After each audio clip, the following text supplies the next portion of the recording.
What's up, guys? Crimson Typhoon 7 back with another September 2011 deck profile.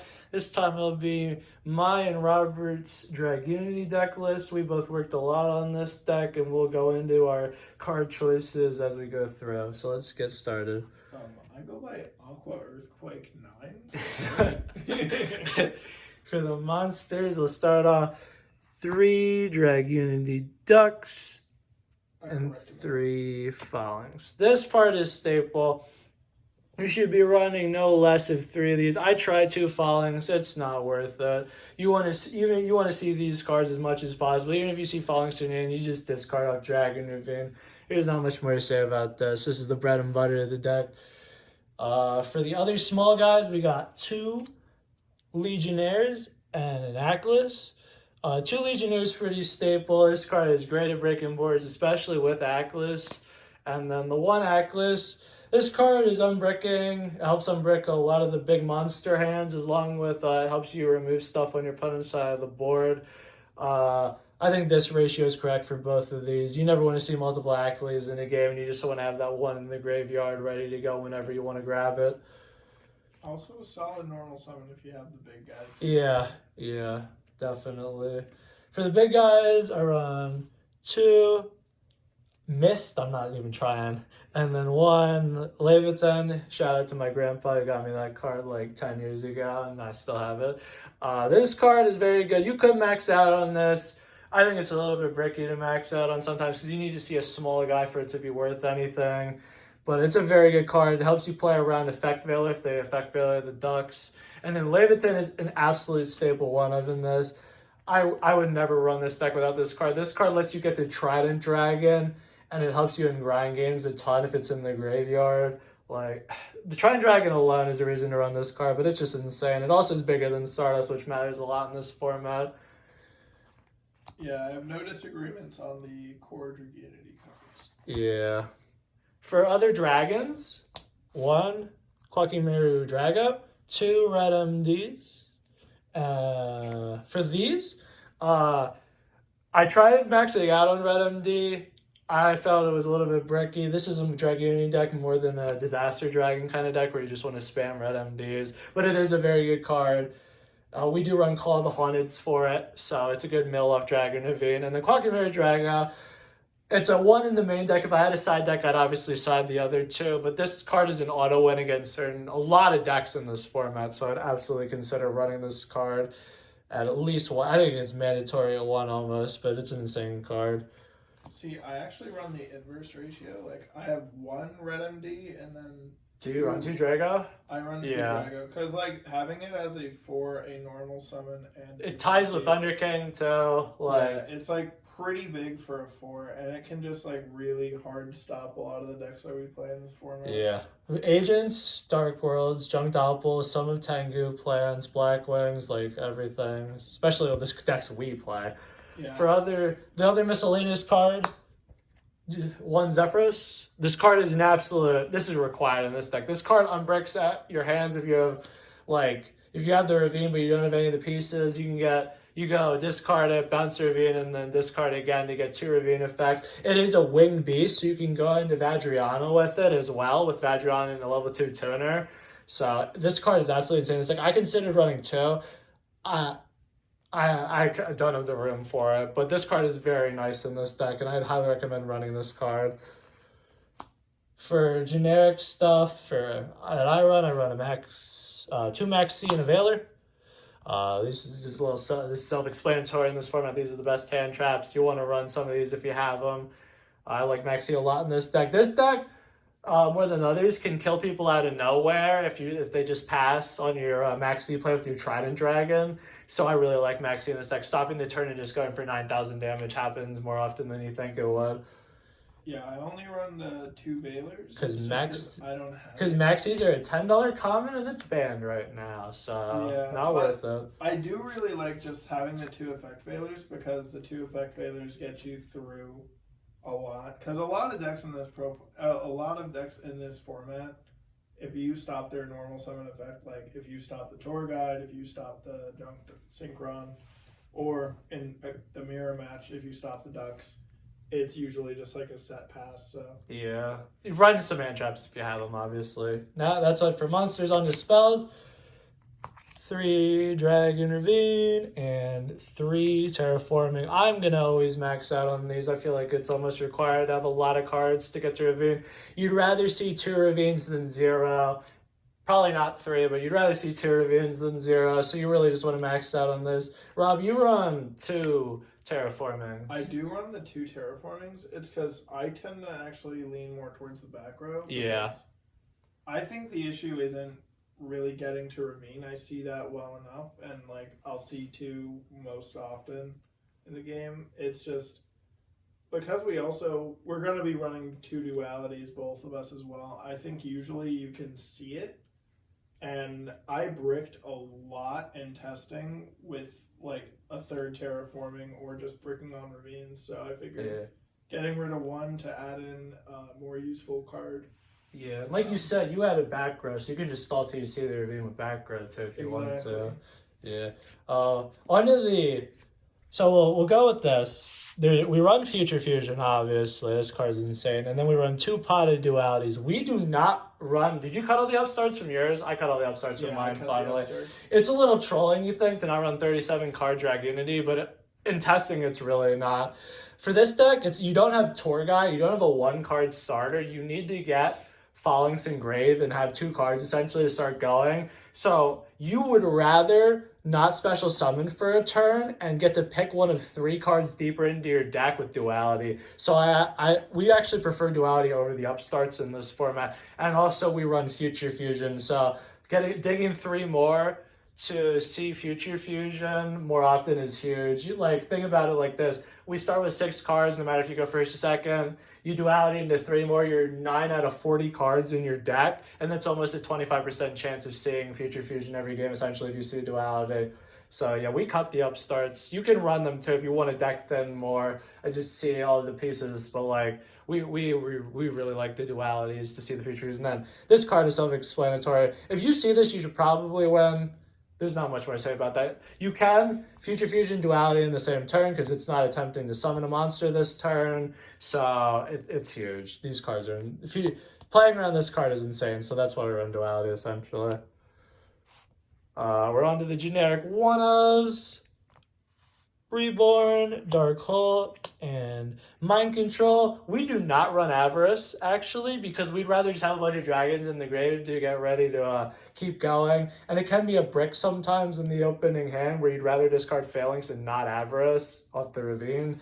So, you can, if you're playing a very slow format, if you have a lot of Tengu Plan players, you maybe could run the Avarice, because then you could duck 6 times, essentially, instead of 3. But, I don't know. We cut the Avarice because we'd rather see other cards realistically. So these are the one-ofs we decided on. And then the 4th one we run is the Heavy Storm and then the 2 MST to go along with it. This is the staple back row removal I run in every version of this deck. Do you have any different spells? You only have the 1 MST? Yeah, and 2 terraforming because you have the more back row stuff going on. Yeah, I only have the 1 MST. Do you have any... Yeah, I have Monster Reborn, Mind Control, Dark Hole, Heavy Storm, MST. Yeah. Also, a consideration we both talked about, but ultimately we couldn't find room for and didn't really like is Foolish. Because we'd rather run another card that digs deeper to find Ravine or just see Ravines in general over seeing the Foolish. Because the Foolish gets you Phalanx and Grave, which gets you a Dux 1 time, but the Ravine lets you discard any card every turn just to keep going every turn with a Stardust or a level 8 Synchro play. So we actually don't run Foolish. It's definitely a consideration, but we don't run it. There's another card we just didn't run, Creature Swap. It was an interesting tech choice because it makes just normal summon Phalanx a pretty okay play turn 2. And you can just creature swap whatever they need. Especially if they stop you with Effect Veil or something on your decks and you just want to flip something out of the way.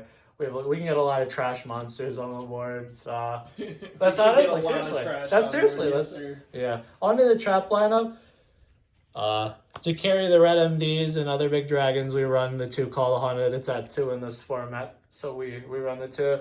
This card's insane. I mean, there's not much more to say about it. We run red MD, so You summon this, flip this in end phase, summon it. You go to main phase, summon another dragon, just go out. This card is insane. Your call on are better than like every other call on in this format. So absolutely run to this card. We originally in the original list we were running none of this, and that was essentially trolling. So yeah. Yeah, games were very hard without that. Yeah, call on is just another bomb you can just win.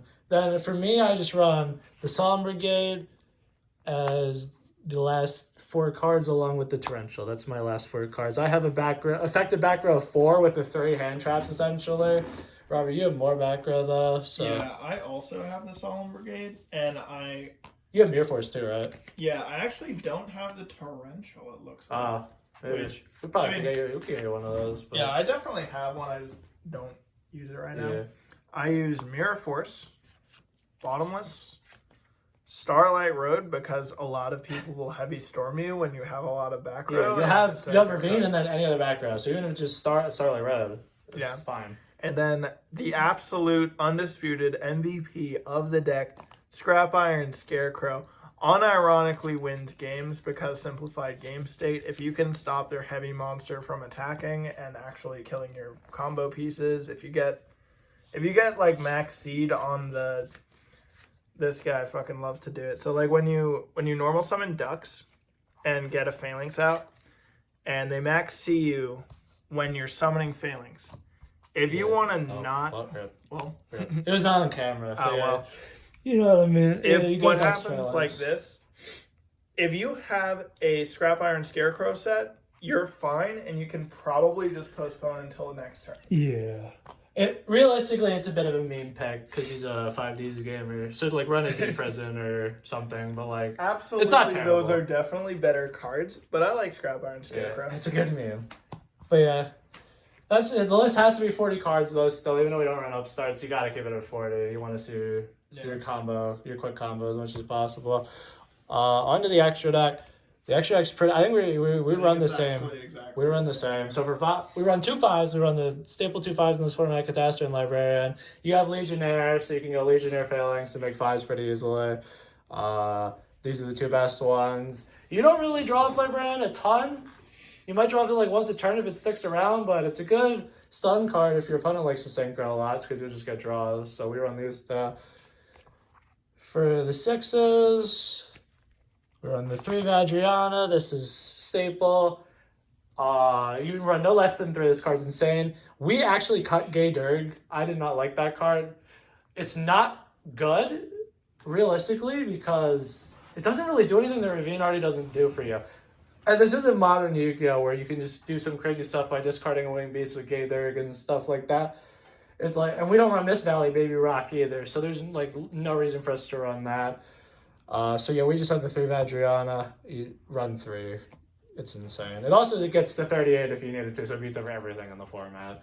Then the other 6 is Bryanak. You can also run an Orient Dragon too. You'll end on 6s a lot in this deck. You end on 6s or 8s. That's the deck.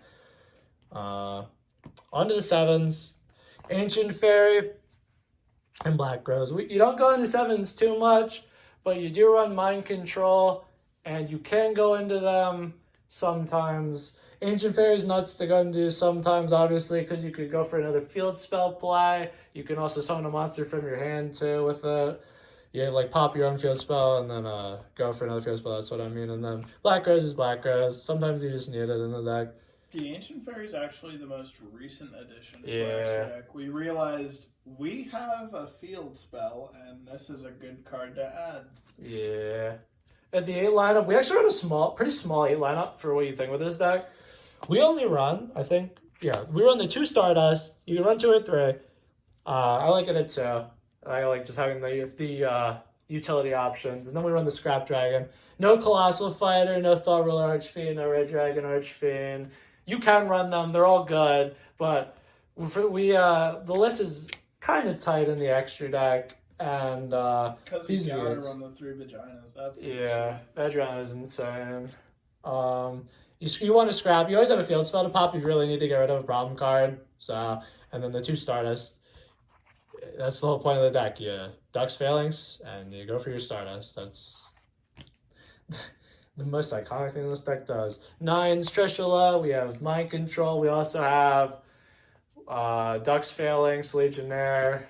Essentially, you could go for like Ducks or Legionnaire, and grab Phalanx, and then maybe call on the other one from the grave or something like that. It's just Trish.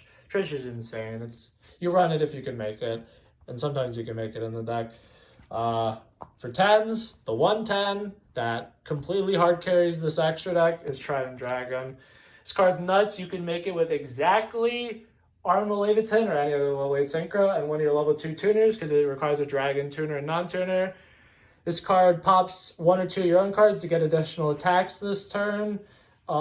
It's not on monsters, so if there's a clear board, you can pop this card or pop your cards and you hit them for 9,000, they just lose.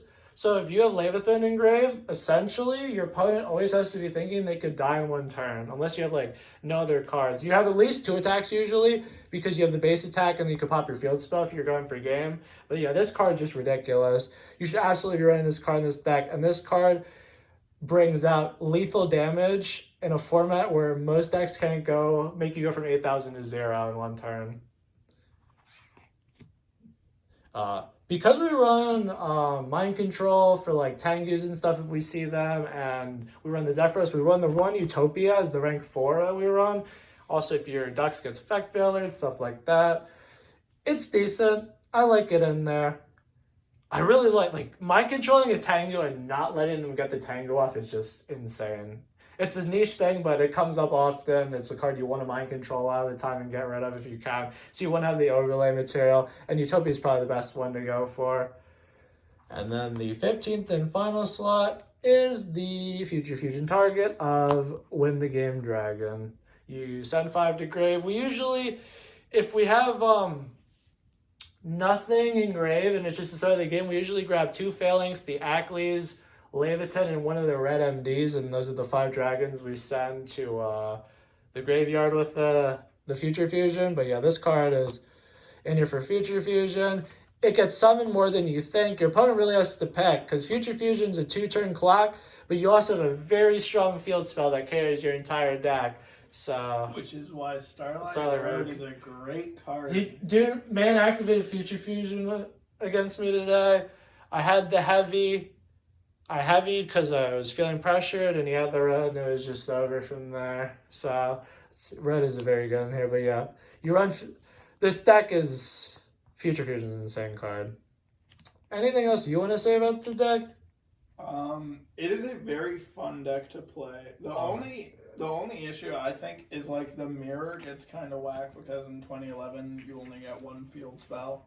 Yeah. So like protecting your field spell with like Zephyros and stuff can be huge. Yeah, so the mirror is a little annoying, but like every other matchup is at the very least playable. Like sometimes you break, that's fine. But I think this list is pretty optimized besides Scrap Iron Scarecrow. I disagree. Yeah, but like the list is fairly we optimized. could even run 2. Stop. Shield Wing is a good tech. Oh, please stop. But yeah, I don't know. Stops Trident Dragon plays. I feel like Duality is the card that really made this deck just way better for this format. I think Upstart is a very good card, and you can run Upstarts if you just want to thin as much as possible, but Duality is the real end. Talk about the in the Dragon variant. If you were supposed to like turbo out Red MD, personally, I think in that event I would probably run the Upstarts in addition. Yeah. Just if you're like doing a 3 Darkness Metal Dragon thing kind of thing, yeah, you could definitely run the Upstarts and stuff like that. And you can run more Quackmere Dragos and then the Red Eyes Wyvern and stuff like that. That's a different list for a different time, but this deck is, for as linear as the bread and butter combo is that everyone knows about, the deck actually is a lot, like Robert said, it's a lot of fun to play. And it doesn't feel super linear when you're playing it because your opponent interacts with you, so it's different every game, and it's a very enjoyable deck. You can nearly deck out a person if they max you, by the way, depending on the game state. I don't know about that one. You can make them draw a lot of cards. You can. I gave you what? Like you had 20 cards in hand. Was that game? Was that against Dragunity that one time? Yeah. Oh yeah. Because you did it on the like. I thought I was playing Drag and you were playing Junk Doppel. No, I was playing Dragunity that game. Yeah. Disregard what I said was probably. I mean, if people are the deck profile is over, so if people are sitting around, they're just sitting around for the discussion at this point. But yeah, decent deck. No, very good deck. I'd call it a solid tier 2 deck. Can compete with everything. I'd recommend trying it on this format and finding a list that you like, because the consistency cards are really up to you. But yeah, that's the deck profile. Side deck is whatever you're playing against. Like, I don't know, if you play this online or if you play with your friends. If you want to make a side deck, Quarkinator Dragos, stuff like that, and then just the generic stuff. But yeah, that's the deck. Let me know what you guys think. Appreciate everybody watching, and I will see everybody in the next one.